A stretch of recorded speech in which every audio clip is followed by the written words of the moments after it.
오늘 우리가 보는 베드로 후서는 제목 그대로 사도 베드로가 기록한 말씀입니다. 베드로는 바울처럼 많은 글을 쓰지 않았죠. 성경에는 베드로 전서, 후서 이 단 2편만 기록되어 있습니다. 그 중에 베드로 후서는 베드로가 자신의 죽음을 예견하고 남긴 유언과 같은 편지입니다. 학자들은 그때 베드로의 나이를 추정하기로 약 64세에서 67세 정도 되었을 거다 이렇게 말을 하는데요. 당시 성인의 수명에 비하면 상당히 장수한 셈입니다. 자, 하지만 그가 죽음을 예견한 이유는 단지 나이가 많아서가 아니었습니다. 예수님의 예언 때문이었습니다. 그러니까 예수님께서 베드로에게 이렇게 말했죠. 내가 젊어서는 스스로 띠뛰고 원하는 곳으로 다녔거니와 늙어서는 내 팔을 벌리리니 남이 내게 띠띠우고 원하지 아니하는 곳으로 데려가리라. 자, 예수님이 이렇게 베드로의 미래에 대해서 이렇게 예언을 하셨는데요. 여기서 내 팔을 벌린다라고 하는 이 말은 십자가형으로 죽게 될 것에 대한 관용어입니다. 그러니까 너는 십자가에 죽을 거야 이렇게 말씀하신 것이죠. 그래서 베드로가 어떻게 죽을 것인지에 대해서 말씀을 해 주셨는데, 이렇게 베드로는 단순히 나이가 들어서 이제 죽음이 이제 얼마 안 남았구나 이렇게 생각한 게 아니라 주님이 말씀하신 그 늙었을 때가 바로 지금이고, 또 당시에 기독교 박해가 심해지는 그 상황 가운데 내가 이제는 여기서 빠져나갈 수 없겠구나, 여기서 죽을 수 있겠구나라고 하는 것을 깨달은 거죠. 깨달은 거예요. 자, 그런데 여러분, 이때에 나이도 많이 들고 죽임을 당할 날이 이제 얼마 남지 않았던 이때에 왜 그는 지금 우리가 보고 있는 이 베드로 후서를 썼을까요? 왜 죽음을 앞두고 이 베드로 후서를 썼을까요? 죽을 날이 얼마 남지 않았으니까 이제 내 삶을 한번 돌아봐야 되겠다 싶어서 썼을까요? 아니면 자신의 업적을 남기려고 자서전식으로 썼을까요? 그게 아닙니다. 그는 써야만 했습니다. 써야만 했어요. 쓰지 않으면 안 되는 상황이 됐던 거예요. 그 이유가 뭐냐면 바로 16절 베드로의 말에서 우리는 알 수가 있습니다. 우리 주 예수 그리스도의 능력과 강림하심을 너희에게 알게 한 것이 교묘히 만든 이야기를 따른 것이 아니요. 자, 교묘히 만든 이야기를 따른 것이 아니다라고 하는 말을 쓰고 있어요. 자, 당시에 거짓 진리를 전하는 사람들, 거짓 교사들이 예수님에 대한 잘못된 진리를 퍼뜨리는 사람들이 있었어요. 예수님을 아주 교묘한 이야기라고 퍼뜨리는 것이었어요. 예수의 재림? 그거 그냥 사람들이 만들어낸 신화 아니야? 그의 능력? 꾸며낸 이야기일 뿐이야. 자, 이런 식으로 예수님에 대해서 예수님의 이야기가 교묘한 이야기로 사람이 만들어낸 어떤 신화다라고 하는 이야기로 사람들에게 퍼뜨리고 있는 거예요. 이런 악마의 속삭임들이 사랑하는 성도들의 믿음을 흔들고 있었습니다. 베드로는 이 영적인 안개를 걷어내고 반석처럼 단단한 진실 위에 교회를 다시 굳건하게 세우고자 그는 써야만 했던 거예요. 아니야. 예수 이야기는 신화가 아니야. 예수 이야기는 진리야 라고 하는 것을 쓰지 않으면 안 되었던 거예요. 자, 오늘날 우리 그리스도인들에게 베드로 후서가 필요한 이유가 바로 여기에 있습니다. 지금 세상은 진리보다 자신의 감정이 앞섭니다. 진리를 따라가는 것이 아니라 자신의 유익을 쫓아갑니다. 그런 것으로 인해서 교회도 영향을 받아가지고 이 교회가 점점 약해져 가고 있고, 또 성도들은 예수님을 떠나가고 있어요. 예수 이야기가 허황된 신화에 불과하다라고 생각하고 자신의 유익을 따라, 자신의 감정을 따라 예수를 버리고 세상으로 나아가고 있는 그 물결이 점점 더 거세지고 있단 말이에요. 이때 베드로후서는 우리에게 예수님만이 진리임을 다시 한번 외치고 있는 것입니다. 베드로는 단호하게 선포합니다. 16절 우리 다 함께 읽을까요? 시작. 16절 시작. 우리 주 예수 그리스도의 능력과 강림하심을 너희에게 알게 한 것이 교묘히 만든 이야기를 따른 것이 아니요 우리는 그의 크신 위엄을 친히 본 자라. 여기서 교묘히 만든 이야기라고 하는 것은 바로 세상의 지혜로 정교하게 꾸며낸 신화라고 하는 그런 뜻을 갖고 있는데요. 그러나 여러분, 기독교 신앙은 그런 꾸며낸 신화가 아닙니다. 그 근거가 무엇입니까? 베드로가 이렇게 말하죠. 우리는 그의 크신 위엄을 친히 본 자라. 친히 본 자라. 무슨 뜻이에요? 우리는 구경꾼이 아니었다. 우리는 예수라는 그 신비의 가장 깊은 곳, 그 영광의 중심부로 들어가 직접 본 증인이다 라고 말하고 있는 거예요.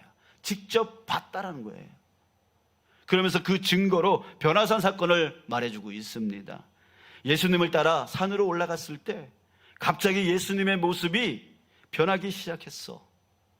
그것은 외부에서 비추는 조명이 아니었어. 마치 숯불이 재를 떨어내고 그 속에 시뻘건 심장을 드러내듯 그의 내면의 영광이 살갗을 뚫고 터져 나왔어. 예수님, 그의 얼굴이 해같이 빛났어. 눈을 멀게 할 만큼 찬란한 빛이었어. 그리고 그때 두 사람이 나타났어.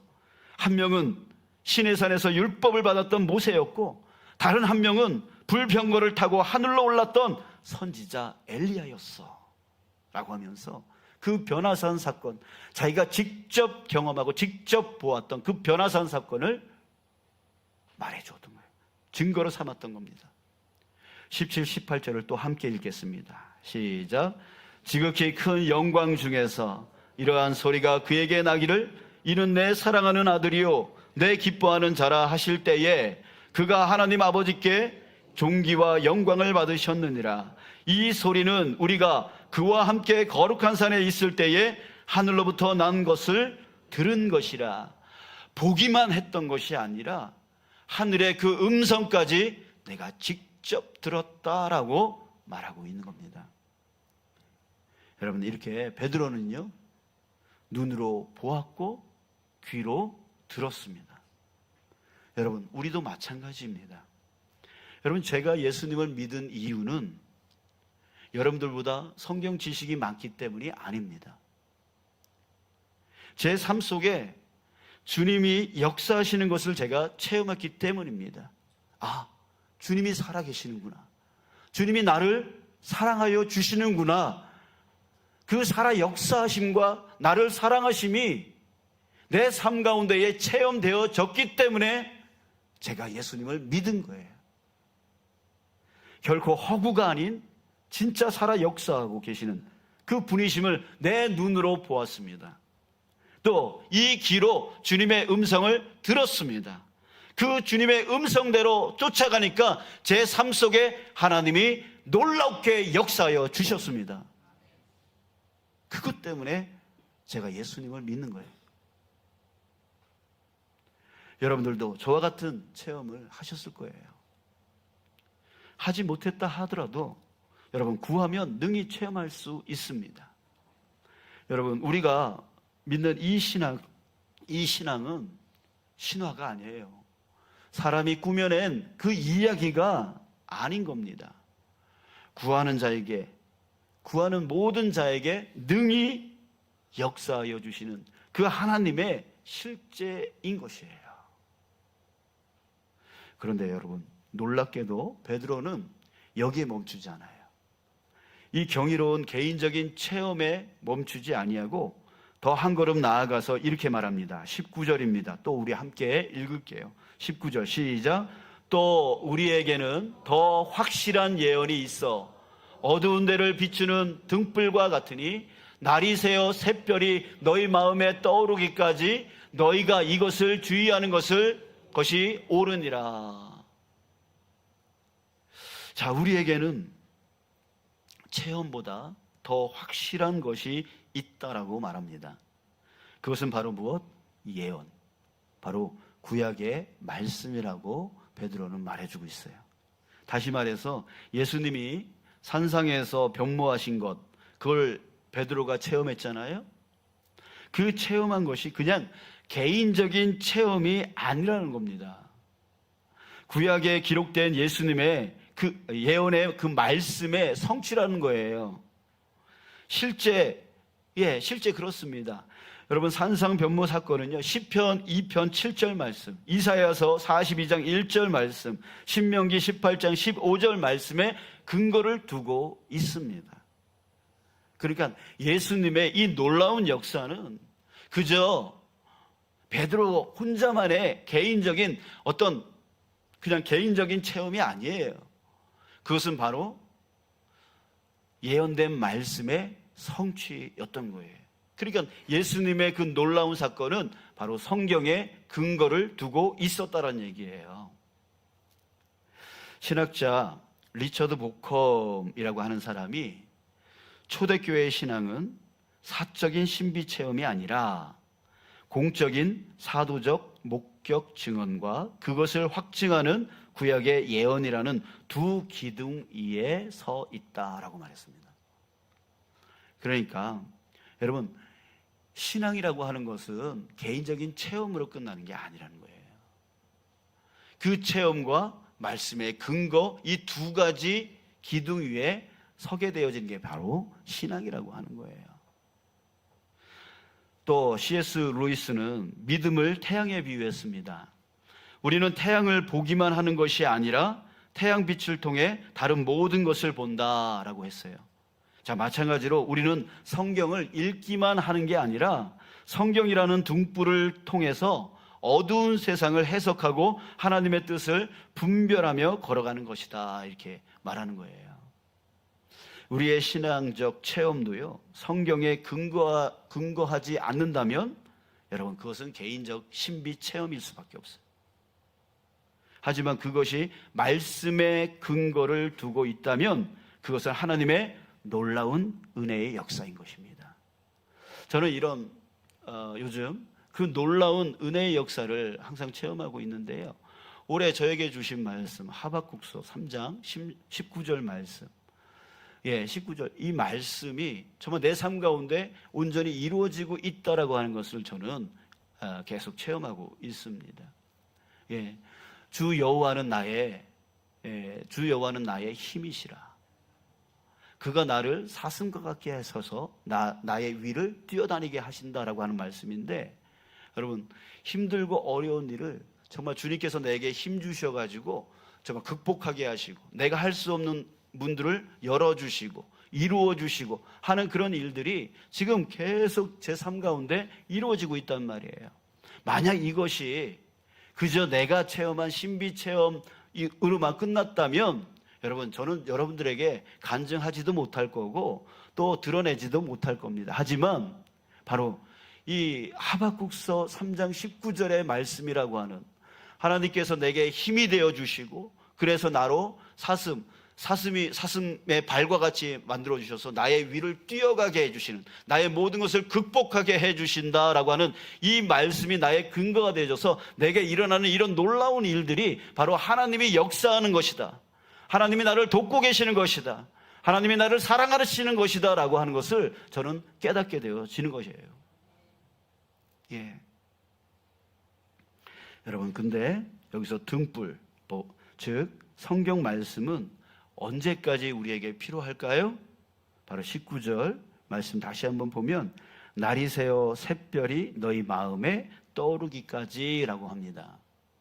자, 여기서 샛별이라고 하는 것은 바로 예수 그리스도 자신 또는 그의 재림을 통해 임할 완전한 빛을 상징하고 있는데요. 여러분, 샛별이라고 하는 것은 언제 별을 얘기하는 거죠? 바로 어둠이 지나가고 새벽에 비춰지는 별을 샛별이라고 합니다. 자, 여러분, 여기서 그래요. 그러니까 샛별, 그러니까 어둠이 지나간 다음에는 반드시 무슨 별이 뜹니까? 샛별이 뜨죠. 그런 것처럼 이 어둠의 세상이 지나간 후에는 반드시 샛별이 비칠 것이다 라고 하는 거예요. 그 샛별이 누구다? 예수 그리스도다. 예수 그리스도다.